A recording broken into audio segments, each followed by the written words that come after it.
Alright guys, got a good video for you today. We're looking at the Bio Boss and the Doom Raid. We're talking about the real Bio Boss, not the one in the left lane, the one in the center lane and the right lane with the two Colossuses, the Negasonic, the Ghost Rider, and of course, the mechanic where AntiVenom needs to be targeted by every single ability. So, the problem with this node is 1, timing out, 2, surviving the initial burst, 3, keeping AntiVenom alive.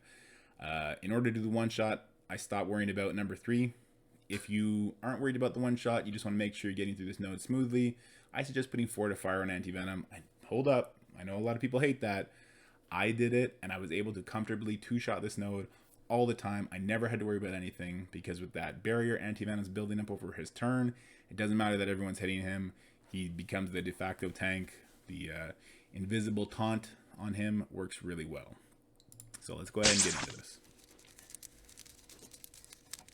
So the sad truth is, even doing this, sometimes you are going to time out. It's not consistent, but it is possible. So you see here, I had 4 enemies left, 3 by the time it ended, but we're going to go ahead and close that. I wanted to make a video where you guys did get to see the one shot. Here we had 4 enemies left, close that. With autoplay and really knowing when your symbiote abilities are coming up during autoplay, toggling it off, making sure you're saving them or using them on the right target, you can get through this on a one shot. So like I said, guys, the opener is super important. We're going to go ahead, load up the Doctor Strange to stun him. And here is a very important part. Put the Scream special on Negasonic. This ensures that her ult is going to be at half damage, which is great. Otherwise, my AntiVenom would have died there. And it also guarantees the offense down goes on Strange.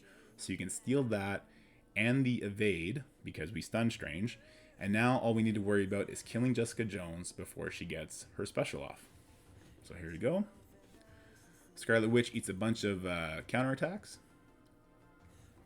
You see Jessica Jones, she did resist the slow from Symbiote Spider-Man, but now he has offense up and he's a skirmisher, so he goes and lands the defense down, which prompts Scream to go in and land her slow on Jessica Jones.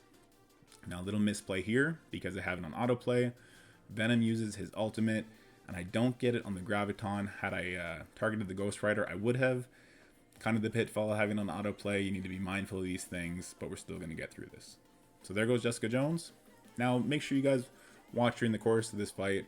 They're always going for AntiVenom. You're going to see all their big abilities always on him. Super frustrating that the devs chose to throw this challenge at us in the middle of a raid fight, but it's just something we got to get through, I guess. So we go ahead and we drop the AntiVenom. That prompts a retaliate from the Ghost Rider, which is unfortunate. But now we know that if we kill the Electro, Falcon and Squirrel Girl are going to pop in. I want to slow play it a little bit. I do want to keep this node going at a very fast rate. But in order to make sure I have my cooldowns up, I want to stop that next wave from dropping in and first build up a bunch of buffs and some cooldowns. Now, a thing I do here that's going to be a little controversial is I'm going to stun the Negasonic now, instead of waiting for the Squirrel Girl to drop in. Now the reason I do that is because when she's stunned, she's no longer building up that barrier, which lets you do a lot of damage on her. If she's at full life and you only have a minute left, you're going to time out. She's such a tank. I wish my Negasonic was that tanky.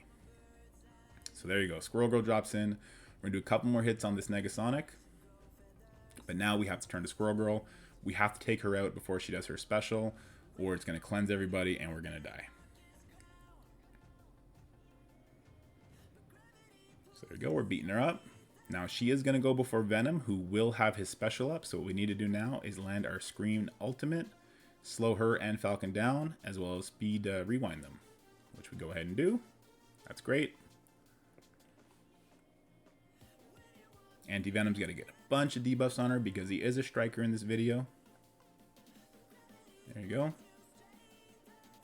So Venom lands the special. So of course she attacks AntiVenom, which procs the Elsa to take a death proof. Colossus gets his taunt off. If at some point you can spare an attack targeted on Colossus to get a vulnerable on him, that'll help you peel that taunt off a bit faster. We go ahead and rip some good stuff from him. Of course, Ghost Rider goes right for the AntiVenom again, procs another Elsa attack. Falcon and I'll go in and he'll kill our AntiVenom. So we got 9 characters left, a minute and a half. And we're down a member. That's pretty rough. That's kind of the reason why I like Fortifier and AntiVenom.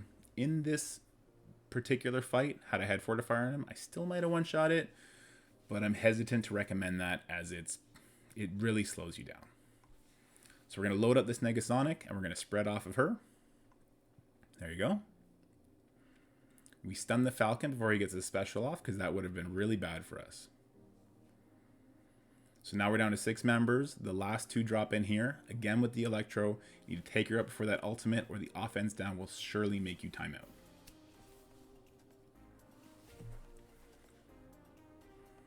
Good thing we got the Carnage ultimate up. Symbiote Spider-Man special does big damage. Now she'll bleed out. We're going to let her do that. We're going to turn our attention to this Colossus. The Venom special does a tremendous amount of damage. It's underrated. Now Carnage will come in and do his special. Again, underrated damage, big time. We got 30 seconds left on a full life Colossus and a pretty much dead Elsa. That might seem like a lot, but it's not, because these Colossus are huge tanks. Now he's got some death proof, but that'll get peeled off from our skirmishers. 15 seconds left. He's still in the green.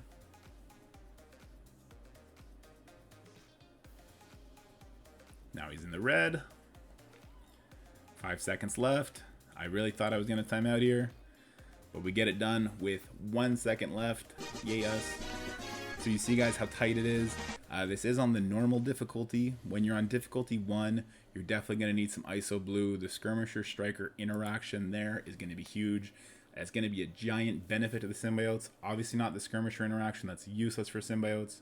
But the Striker 5% health is going to be huge. So I hope you like this video. I hope it helps you in your Doom Raid travels. And if there's any other stuff you guys really want to see, let me know in the comments below. And as always, like and subscribe if you like this content. And I'll see you next time. Peace.